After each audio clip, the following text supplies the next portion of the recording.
Hello, good evening friends, all of you. I am Devi Singh sir. आज फिर लेकर के आया हूँ आपके लिए जीके ऑफ इंडियन हिस्ट्री। इसमें हम आपको बताने वाले हैं भारतीय इतिहास के बारे में। और मैटर हमारा चला हुआ है मध्यकालीन भारत से। हमने आपको मुगल साम्राज्य के बारे में अवगत कराया था अपने पिछले वीडियोज़ में। फ्रेंड्स, आज हमारा जो मैटर रहेगा मुगल शासन व्यवस्था के ऊपर रहेगा। कैसी थी, जो मुगल थे वो लगान कैसे वसूल करते थे, इन सारी बातों को हम अपने इस वीडियो के माध्यम से आपको बताएंगे। फ्रेंड्स, वीडियो आपको अच्छा लगे तो आप इसे लाइक करना और चैनल को सब्सक्राइब कर देना। चलते हैं मुगल शासन व्यवस्था पर। तो क्या है ये? मंत्रिपरिषद को विजारत कहा जाता था। बाबर के शासनकाल में वजीर पद काफ़ी महत्वपूर्ण था।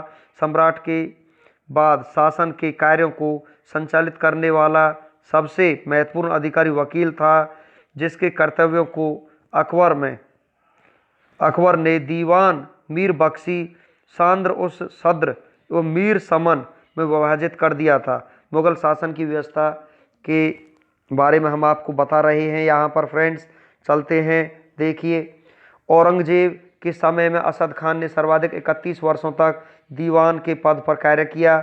मीर बख्शी द्वारा सरखत नाम के पत्र पर हस्ताक्षर के बाद ही सेना को हर महीने वेतन मिल पाता था। जब कभी सद्र न्याय विभाग के प्रमुख का कार्य करता था तब उसे काजी कहा जाता था। नेक्स्ट है आपका लगानहीन भूमि, मदद ए मास का निरीक्षण सद्र करता था। नेक्स्ट है सम्राट के घरेलू विभागों का प्रधान मीर समा कहलाता था। सूचना एवं गुप्तचर विभाग का प्रधान दरोगा ए डाक चौकी कहलाता था। शरीयत के प्रतिकूल कार्य करने वालों को रोकना, आम जनता के दुष्ट चरित्रता के से बचाने का कार्य मुहत से नामक अधिकारी करता था। नेक्स्ट है आपका फ्रेंड्स, मुगल काल के प्रमुख अधिकारी एवं कार्य कौन अधिकारी होते थे, उनका कार्य क्या होता था, इस बारे में हम आपको जानकारी देते हैं। सूबेदार कार्य क्या होता था? प्रांतों में शांति स्थापित करना। दीवान प्रांतीय राज्यसभा का प्रधान होता था। बख्शी प्रांतीय सैन्य प्रधान होता था। फौजदार जिले का प्रधान फौजी अधिकारी होता था। आमिल या अमलगुजार जिले का प्रमुख राज्यसभा अधिकारी होता था। कोतवाल नगर प्रधान होता था। सिकदार परगने का प्रमुख अधिकारी होता था। आमिल ग्राम के कृषकों से प्रत्यक्ष संबंध बनाना एवं लगान निर्धारित करना आमिल का काम होता था। प्रशासन की दृष्टि से मुगल साम्राज्य का बंटवारा सूबों में, सूबों का सरकार में, सरकार का परगना या महाल में, महाल का जिला या दस्तूर में और दस्तूर का ग्राम में बटे थे। प्रशासन की सबसे छोटी इकाई ग्राम थी, जिसे मावदा या दीही कहते थे। मावदा के अंतर्गत छोटी छोटी बस्तियों को नांगला कहा जाता था। शाहजहां के शासनकाल में सरकार एवं परगना के मध्य चकला नाम की एक नई इकाई की स्थापना की गई थी। भूमिकर के विभाजन के आधार पर मुगल साम्राज्य की समस्त भूमि 3 वर्गों में विभाजित थी। खालसा भूमि प्रत्यक्ष रूप से बादशाह के नियंत्रण में, जागीर भूमि तनख्वाह के बदले दी जाने वाली भूमि, स्यूरगल या मदद ए मास अनुदान में दी गई लगानहीन भूमि, इसे मिल्क भी कहा जाता था। फ्रेंड्स, आगे चलते हैं। कुछ और इंडियन हिस्ट्री के बारे में हम आपको जानकारी देते हैं यहाँ से। देखिए, शेरशाह द्वारा भू राजस्व हेतु अपनाई जाने वाली पद्धति राय का उपयोग अकबर ने भी किया था। अकबर के द्वारा करोड़ी नामक अधिकारी की नियुक्ति 1573 ईस्वी में की गई थी। इसे अपने क्षेत्र से 1 करोड़ दाम वसूल करना होता था। 1580 ईस्वी में अकबर ने दहसाला नाम की नवीन कर प्रणाली प्रारंभ की। इस व्यवस्था को टोडरमल बंदोबस्त भी कहा जाता था। इस व्यवस्था के अंतर्गत भूमि को 4 भागों में विभाजित किया गया था। नेक्स्ट हम चलते हैं। जो 4 प्रकार की भूमि आपकी थी वो क्या थी? पोलज, इसमें नियमित रूप से खेती होती थी। पड़ती, इस भूमि पर 1 या 2 वर्ष के अंतराल पर खेती की जाती थी। चाचर, इस पर 3 से 4 वर्ष के अंतराल पर खेती की जाती थी। बंजर, यह खेती योग्य भूमि नहीं थी, इस पर लगान नहीं वसूला जाता था।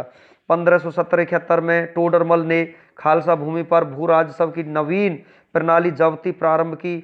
इसमें कर निर्धारण की 2 श्रेणी थी, एक को तखसीस एवं दूसरे को तहसील कहते थे। औरंगजेब ने अपने शासनकाल में नस्क प्रणाली को अपनाया और भू राजस्व की राशि को उपज का आधा कर दिया। नेक्स्ट है फ्रेंड्स आपका, मुगल काल में कृषक 3 वर्गों में विभाजित थे। खुदकास्ट, ये किसान उसी गांव की भूमि पर खेती करते थे जहां के निवासी थे। पाही कास्ट, ये दूसरे गांव जाकर कृषि कार्य करते थे। मोजारियान, खुद कास्ट कृषकों से भूमि किराए पर लेकर कृषि कार्य करते थे। मुगल काल में रुपयों की सर्वाधिक ढलाई औरंगजेब के समय में हुई। आना सिक्के का प्रचलन शाहजहां ने करवाया। जहांगीर ने अपने समय में सिक्कों पर अपनी आकृति बनवाई, साथ ही उस पर अपना एवं नूरजहां का नाम अंकित करवाया। देखिए फ्रेंड्स, यहाँ पर जहांगीर एक ऐसे राजा हुए हैं जिन्होंने जो मुद्रा थी, जो सिक्के थे, उन पर अपनी आकृति भी बनवाई और नूरजहां अपनी बेगम की भी आकृति उन सिक्कों पर बनवाई। तो इन्होंने सिक्कों पर अपने नाम और अपनी आकृति दोनों काम इन्होंने किए हैं, जिससे इनके ही नाम से जो है मुद्रा को जाना जाए। अब चलते हैं मुगल कालीन लगान वसूलने वाली व्यवस्थाओं के बारे में हम जानते हैं। जो लगान वसूल करने की व्यवस्थाएं थी वो क्या थी? गल्ला बख्शी, इसमें फसल का कुछ भाग सरकार द्वारा ले लिया जाता था। नसक, इसमें खड़ी फसल के आधार पर लगान का अनुमान लगाकर फसल काटने पर उसे ले लिया जाता था। यह व्यवस्था बंगाल में थी। जब्ती, इसमें बोई गई फसल के आधार पर लगान का निश्चय किया जाता था, जो नगद लिया जाता था। सबसे बड़ा सिक्का संसव सोना का था। स्वर्ण का सबसे प्रचलित सिक्का इलाही था। मुगल कालीन अर्थव्यवस्था का आधार चांदी का रुपया था। दैनिक लेन देन के लिए तांबे के दाम का प्रयोग होता था। 1 रुपया में 40 दाम होते थे। नेक्स्ट है आपका फ्रेंड्स, इसके बारे में हम आपको और जानकारी देंगे। मुगल सेना 4 भागों में विभक्त थी। पैदल सेना, घुड़सवार सेना, तोपखाना और हाथी सेना। मुगल कालीन सैन्य व्यवस्था पूर्णतः मनसबदारी प्रथा पर आधारित थी। इसे अकबर ने प्रारंभ किया था। 10 से 500 तक मनसब प्राप्त करने वाले मनसबदार, 500 से 2500 तक मनसब प्राप्त करने वाले उमरा एवं 2500 से ऊपर तक मनसब प्राप्त करने वाले अमीर ए आजम कहलाते थे। जात से व्यक्ति के वेतन एवं प्रतिष्ठा का ज्ञान होता था। सवार पद से घुड़सवार दस्तों की संख्या का ज्ञान होता था। अकबर के शासनकाल में 29 ऐसे मनसबदार थे जो 5000 जात की पदवी के थे। औरंगजेब के शासनकाल तक ऐसे मनसबदारों की संख्या 79 थी। नेक्स्ट हम आपको और कुछ जानकारी देते हैं। जहांगीर ने सवार पद पर 2 अस्पा एवं सह अस्पा की व्यवस्था की। सर्वप्रथम यह पद महाबत खां को दिया गया था। महाबत खां को जहांगीर ने 2 अस्पा एवं सह अस्पा की व्यवस्था की। सर्वप्रथम ये पद किसे दिया गया? महाबत खां को दिया गया था। अब चलते हैं फ्रेंड्स, मराठों के उत्कर्ष के बारे में हम आपको बताते हैं। मराठे कौन थे? संपूर्ण जानकारी अपने वीडियो के माध्यम से हम आज आपको मराठों के बारे में देंगे। देखिए, मराठा साम्राज्य का संस्थापक शिवाजी थे। मोस्ट इम्पोर्टेंट, शिवाजी का जन्म 6 अप्रैल 1627 ईस्वी में शिवनेर दुर्ग जुन्नार के समीप में हुआ था। फ्रेंड्स, सभी वन लाइनर क्वेश्चन है। आप ये ना सोचें कि क्विज के रूप में हमें क्वेश्चन क्यों नहीं मिले। क्विज के रूप में जो क्वेश्चंस मिलते हैं उनको पढ़ने में और ज़्यादा टाइम खराब हमारा होता है। तो यहाँ देखिए, हर क्वेश्चन में जो है हर लाइन में 1-2 क्वेश्चंस बने हुए हैं। हम यही आपको बता देते हैं। देखिए, शिवाजी का जन्म कब हुआ? 6 अप्रैल 1627 को हुआ था। कहाँ हुआ था? शिवनेर दुर्ग के समीप हुआ था। शिवनेर दुर्ग में, जुन्नार के नज़दीक। फिर मराठों के साम्राज्य के संस्थापक कौन थे? शिवाजी थे। तो 2 ही लाइनों में आपके 3-4 क्वेश्चंस यहाँ पर कंप्लीट हो जाते हैं फ्रेंड्स। शिवाजी के पिता का नाम शहाजी भोसले एवं माता का नाम जीजाबाई था। शहाजी भोसले की दूसरी पत्नी का नाम तोकाबाई मोहिते था। शिवाजी के गुरु कौड़देव थे। आध्यात्मिक क्षेत्र में शिवाजी के आचरण पर गुरु रामदास का काफ़ी प्रभाव था। शिवाजी का विवाह साईबाई निम्बालकर से 1640 ईस्वी में हुआ। शाहजी ने शिवाजी को पूना की जागीर प्रदान कर स्वयं बीजापुर रियासत में नौकरी कर ली। नेक्स्ट है आपका, अपने सैन्य अभियान के अंतर्गत 1644 ईस्वी में शिवाजी ने सर्वप्रथम बीजापुर के तोरण नामक पहाड़ी किले पर अधिकार किया। 1656 ईस्वी में शिवाजी ने रायगढ़ को अपनी राजधानी बनाया। बीजापुर के सुल्तान ने अपने योग्य सेनापति अफजल खां को सितंबर 1665 में शिवाजी को पराजित करने के लिए भेजा। शिवाजी ने अफजल खां की हत्या कर दी। शिवाजी ने सूरत को 1664 ईस्वी में 1670 ईस्वी में लूटा। पुरंदर की संधि, most important one liner questions friends. Purandar की संधि आपकी 1665 ईस्वी में महाराजा जयसिंह एवं शिवाजी के बीच में संपन्न हुई थी। नेक्स्ट आगे चलते हैं। 1672 ईस्वी में शिवाजी ने पनहाला दुर्ग को बीजापुर से छीना। 5 जून 1674 ईस्वी को शिवाजी ने राजगढ़ में वाराणसी काशी के प्रसिद्ध विद्वान श्री गंगा भट्ट द्वारा अपना राज्याभिषेक करवाया। मूल रूप से गंगा भट्ट महाराष्ट्र का एक सम्मानित ब्राह्मण था जो लंबे समय से वाराणसी में रह रहा था। महाराष्ट्र के प्रमुख संत, अभी हमने आपको मराठों के उत्कृष्ट के बारे में बताया, अब चलते हैं महाराष्ट्र के प्रमुख संत कौन थे फ्रेंड्स, इसके बारे में हम आपको जानकारी देते हैं। यहाँ देखिए, ये क्वेश्चन है आपका, ज्ञानदेव या ज्ञानेश्वर 1275 से 1296 ईस्वी तक ये रहे। महाराष्ट्र में भक्ति आंदोलन के जनक, मराठी भाषा और साहित्य के संस्थापक, भगवत गीता पर भावार्थ दीपिका नामक बृहद टीका लिखी जिसे सामान्य रूप से ज्ञानेश्वरी के नाम से जाना जाता है। नामदेव 1270 से 1350 ईस्वी। इनके आराध्य देव पंढरपुर के बिठौवा या विट्ठल थे।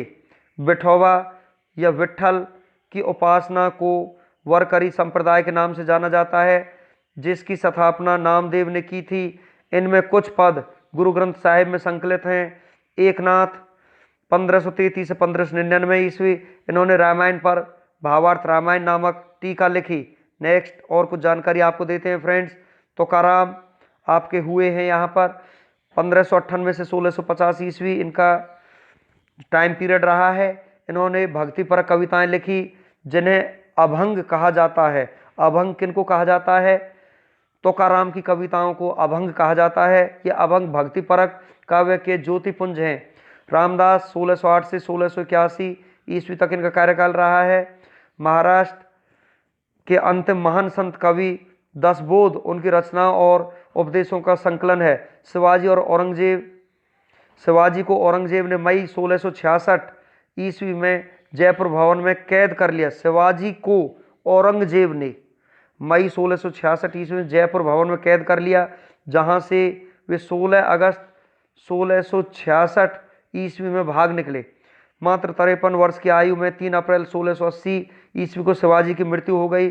शिवाजी के मंत्रिमंडल को अष्टप्रधान कहा जाता था। अष्टप्रधान में पेशवा का पद सर्वाधिक महत्वपूर्ण एवं सम्मान का पद होता था। शिवाजी ने दरबार में मराठी को भाषा के रूप में प्रयोग किया। शिवाजी की सेना 3 महत्वपूर्ण भागों में विभक्त थी। नेक्स्ट हम चलते हैं।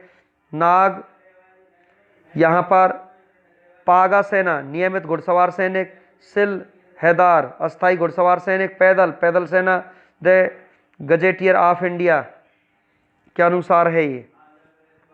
अष्टप्रधान, अब अष्टप्रधान के बारे में आपको बताते हैं। पेशवा जो होता था प्रधानमंत्री होता था। राज्य का प्रशासन एवं अर्थव्यवस्था की देखरेख करने वाला सरी-ए-नौबत सेनापति सैन्य प्रधान। अमात्य राजस्व मंत्री आय व्यय का लेखा जोखा। वाक्यान 20 सूचना गुप्तचर एवं संधि विग्रह के विभागों का अध्यक्ष। चिटनिस राजकीय पत्रों को पढ़कर उसकी भाषा शैली को देखना। सुमंत विदेश मंत्री आपका होता था। पंडित राव धार्मिक कार्यों के लिए तिथि का निर्धारण। न्यायाधीश न्याय विभाग का प्रधान। अब चलते हैं नेक्स्ट, आपका कुछ और जानकारी यहाँ पर देते हैं फ्रेंड्स। शिवाजी की कर व्यवस्था मलिक अंबर की कर व्यवस्था पर आधारित थी। शिवाजी ने रस्सी द्वारा माप की व्यवस्था के स्थान पर काठी एवं मानक छड़ी के प्रयोग को आरंभ किया। शिवाजी के समय कुल उपज का 33% भाग राजस्व के रूप में वसूला जाता था, जो बढ़कर 40% हो गया था। चौथ एवं सरदेशमुखी नामक कर शिवाजी के द्वारा लगाया गया। चौथ किसी एक क्षेत्र को बर्बाद न करने के बदले दी जाने वाली रकम को कहा गया है। यहाँ पर फ्रेंड्स सरदेशमुखी इसके हक का दावा करने शिवाजी स्वयं को सर्वश्रेष्ठ देशमुख प्रस्तुत करना चाहते थे। शिवाजी ने मुगल व्यापारिक केंद्र सूरत को 2 बार 1664 एवं 1670 ईस्वी में लूटा था। शिवाजी ने मुगल व्यापारिक केंद्र सूरत को 2 बार लूट लिया था। तो फ्रेंड्स, हमारा वीडियो यहीं पर समाप्त होता है। और आपको वीडियो कैसा लगा? यदि वीडियो आपको अच्छा लगा हो तो आप इसे लाइक करना, शेयर करना और चैनल को सब्सक्राइब करना। Thank you.